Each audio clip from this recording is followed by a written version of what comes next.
Israel has one of the lowest combatant-to-civilian ratios of modern warfare. Israel has actually given more aid into Gaza than pre-October 7th. This is a genocide that could be alleged genocide that could be stopped at any point should the Hamas government decide to release the hostages and surrender. Israel has one of the lowest combatant-to-civilian ratios in modern warfare. They're operating in a dense. Yeah, but I've also had lots of military people who don't agree with it. Where's your decency, man? Where is your decency? Seriously, where is your decency? Do you not see the videos? Do you not see the starving children? 19 kids died of starvation over the last 48 hours. Where is your decency? I get that you're Jewish. I get that this is about your identity. I get that you want to defend your people. But sometimes you can't defend the indefensible. How many people need to die for you to be pleased with this slaughter campaign that's currently going on? How many? Tell me. When is it enough for you? And no one is buying the lie that the genocide would end if Hamas releases the hostages. I'm not going to believe for a second that Israel gives a damn about the hostages because they've been bombing the Gaza Strip. They've been blocking humanitarian aid from entering the Gaza Strip. That not only impacts Palestinians who are being slaughtered by Israel, but it also obviously is going to impact the hostages. And no one is buying this dog and pony show. Okay? It's so obvious what Israel is doing here. They're even bombing Syria because they allegedly care about the Druze. It's not about the Druze. By the way, that Syrian civil war, Israel was part of that proxy war that you have Israel part of, the United States part of, Turkey a part of. All sorts of countries were involved in that proxy war. It was absolutely horrific. And now, of course, Israel is taking full advantage of the situation to annex more land from Syria again. Someone like our friend in the team now, who is even proud in it. Can you believe that a Jew, a human being, an American can be proud of starvation, of mass murder, of genocide? I mean, this stage, really, here I remain speechless. I can understand if the Israeli propaganda tries to explain, to cover up, to spread lies, to talk about self-defense, to talk about killing Hamas, to talk about the fact that it's about Israel's security. But to be proud of what we are doing, to be proud of slaughtering 20,000 children, how can a human being get out those words out of his mouth? This is not human. I'm really sorry. Only the Nazis spoke like this. I repeat, only the Nazis were proud of mass killing and genocides. Okay, well, Shabbos, you should respond to that. Sure, I'm certainly not proud of mass starvation because there isn't any. I'm proud of the fact that hang on. The IDF literally, for 3 months, starved the population in a blockade. There was no secret about that. Everybody saw it for what it was. So I'm afraid you're just not right about that. They only recently ended that blockade. So they are starving the population, which is, by the way, a war crime if you do that. Piers, do you know how many meals the Gaza Humanitarian Foundation has? Oh, spare me all this. It's just crap. It's like when I did a list, honestly. Shabbos, I did a list, Shabbos. I did a list. Hang on. Meals. If you're trying to starve a population, why would you give them 85 million meals in the last month and a half? I know. They're all overfed. I know. There's more aid going into Gaza post-October 7th than pre-October 7th. I cannot name another war in modern warfare. You know the problem, Shabbos? The siege population is actually receiving aid from the enemy combatant. That is what I'm proud of. It's amazing. Look, Shabbos, here's the thing. Unfortunately, you sound like the people who have started to defend the indefensible when it comes to what Israel's government is doing. And I'll tell you why. After all these attacks on Palestinians as they're queuing up for food, the IDF says basically the same thing. Either they were firing warning shots, or they felt they were being threatened by some people, or they've launched an inquiry or an investigation, and we never get the results of any of this. But in the meantime, 1,000 people who are desperately hungry and are queuing for food, even though you say they've got plenty of food, there are thousands stampeding for the small amounts of food that they can get their hands on, even though you say they're not hungry because you've overfed them, right? That all these people are just dropping dead. And it's got nothing to do with the fact the IDF are firing towards them, when everybody knows it does. And this is the problem when you defend the indefensible. It would have so much more credibility if the IDF just once said, you know what, we did. We shot at them, and like you said, you're very proud of everything they're doing. And if they were to proudly own this and explain why they need to shoot starving people who are stampeding for fragments of food, maybe we'd all take a lot more seriously the other claims they make. As for starvation, I never once said that people are being overfed. I never once said that what the IDF is doing inherently all the time is good. What I am saying is the IDF has taken measures that no other Western country has ever taken in modern warfare. The fact that they drop leaflets on buildings telling civilians to evacuate because there are known Hamas entities in those buildings. The fact that they have provided more aid into Gaza post-October 7th than pre-October 7th is something I'm very proud of. And if you believe that the Gaza Humanitarian Foundation is not doing enough... The fact that they shoot at people as they're waiting in line for humanitarian aid. Dozens of people get shot and killed literally every single day. Every single day as they're waiting for food. No, I'm not going to let you filibuster, bitch. I'm not going to let you filibuster. I'm not going to let you filibuster. You guys are totally okay with IDF soldiers shooting and killing desperate people waiting for humanitarian aid. You're okay with that. I find it so unbelievably evil.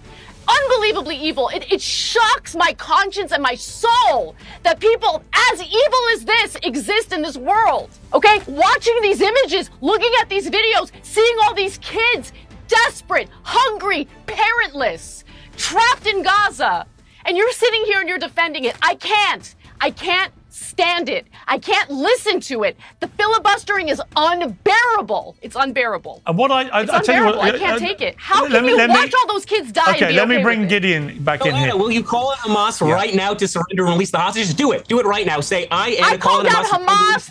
I called out Hamas from the very beginning. I've got no love for Hamas. It's a terrorist organization. What they did was wrong. I cried over the atrocities that they engaged in on October 7th. But you know what's so disgusting? You want to? Yes, I did. You should watch The Young Turks. That's when you'll see exactly what I had to say about Hamas after October 7th. I even trashed elements of the left who refused to criticize Hamas for what they did. Okay, so you don't have a leg to stand on when it comes to that issue. Okay, you made that clear. But you can't on one hand, you can't on one hand talk about the injustice of what Hamas did and then turn around and say it's okay if Israel does it times 1,000. Okay, let me bring Gideon back in here. Gideon, my big issue, other than the slaughter of so many civilians now, which seems to be almost accelerating now on a daily basis, with no control valve at all. Now we have a full new wave of ground invasion. God knows how many more civilians are going to get killed with this. But my real problem is, what is the supposed goal here, right? I believe Smotrich when he says he wants to cleanse Gaza of Palestinians. Okay, but how does any of this make Israel safer? How does any of this help Jews around the world who want to get on with their lives and not have to feel threatened when they walk out of their front door? How does any of this do anything but what the critics of it, including allies and friends of Israel, say is just fomenting the hatred, fomenting the ideology that Israel just wants to kill all the Arabs it can, which I don't believe is what they want to do at all. But I do believe that out of what happened on October the 7th, there's been a collective meltdown of common sense from Israel's government. And they're now just on a never-ending rampage with no apparent goal, which makes any sense to anybody else. Here we differ, Piers. I used to think like you until the recent weeks. Now I'm so deeply convinced that there is a goal,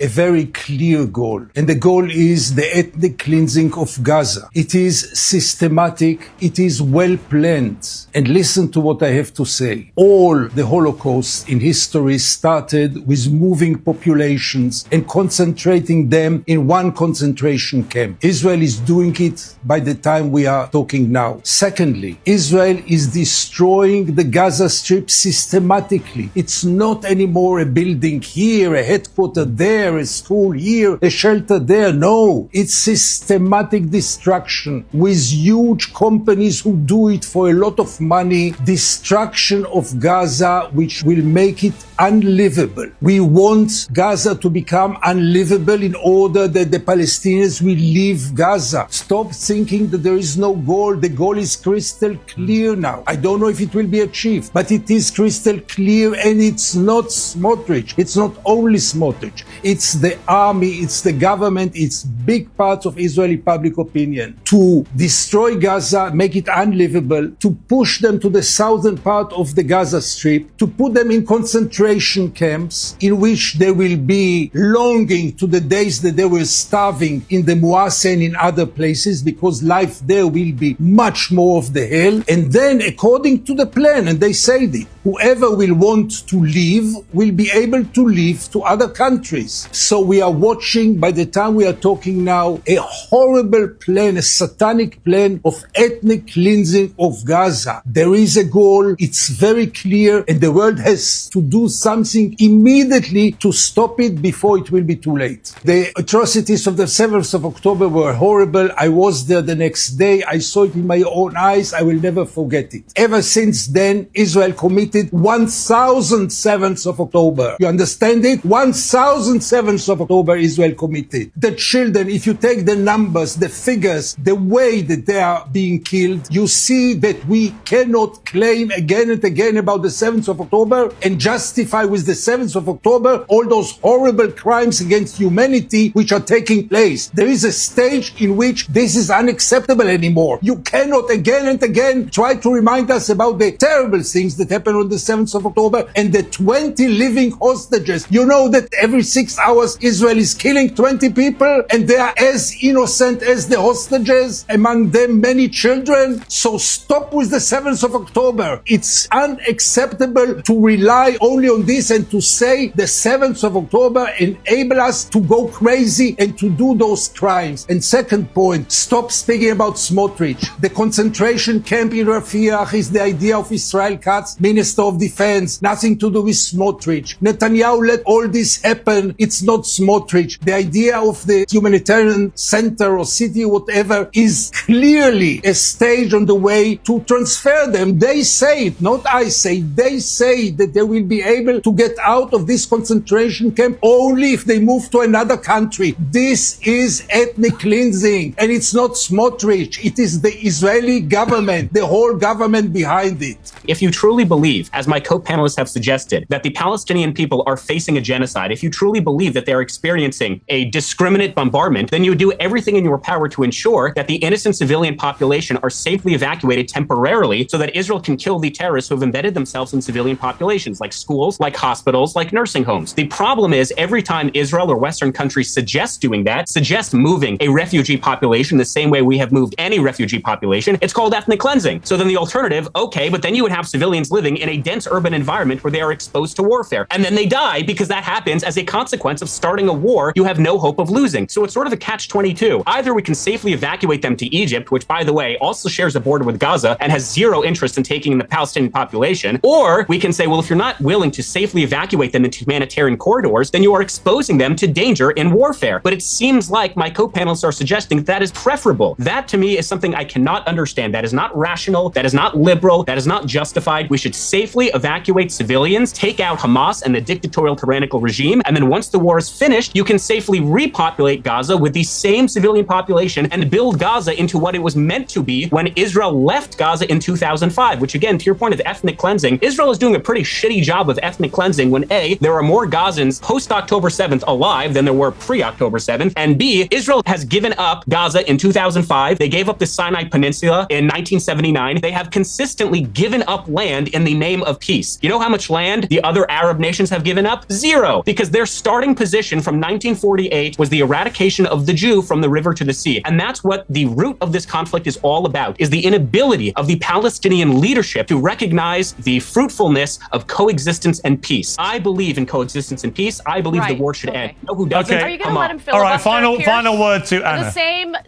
Okay, a final word to me. Thank you, I appreciate that. If this was really about getting the hostages back, then Israel wouldn't be raining terror on the Palestinians in the West Bank, which is a separate territory, which was not governed by Hamas, but they are raining terror on them. They're allowing these terrorist settlers to run Palestinians out of their homes. They're bulldozing homes. They're building additional illegal settlements. They're openly talking about annexing the West Bank, by the way. So all of these talking points are so easy to dismantle. Why should Egypt clean up your mess? Why doesn't Israel absorb the Palestinian people in Tel Aviv or some other part of Israel if they're so concerned about civilians getting killed? It's because they're not concerned about civilians getting killed. They do want to ethnically cleanse. They want to force Egypt, which, by the way, is having overpopulation issues of its own, to absorb a problem that was created by Israel and the United States. And no one is under this ridiculous impression that this would just be a temporary relocation of the Palestinian people. Why did Benjamin Netanyahu use the Greater Israel map in the very beginning of this genocide? It published publicly during a press conference. He did it because this is all about the Greater Israel Project. He believes, first of all, he's totally against the Oslo Accords, has been from the very beginning. There are videos of him from when he's in his 20s talking about how the Palestinians should not be allowed to have their own state, their own right to self-determination. We're not stupid, Shabbos, okay? We're not idiots. We see it clearly. You can say whatever you want to say, and the same talking points are regurgitated over and over again. We're not buying it because we can see the facts on the ground.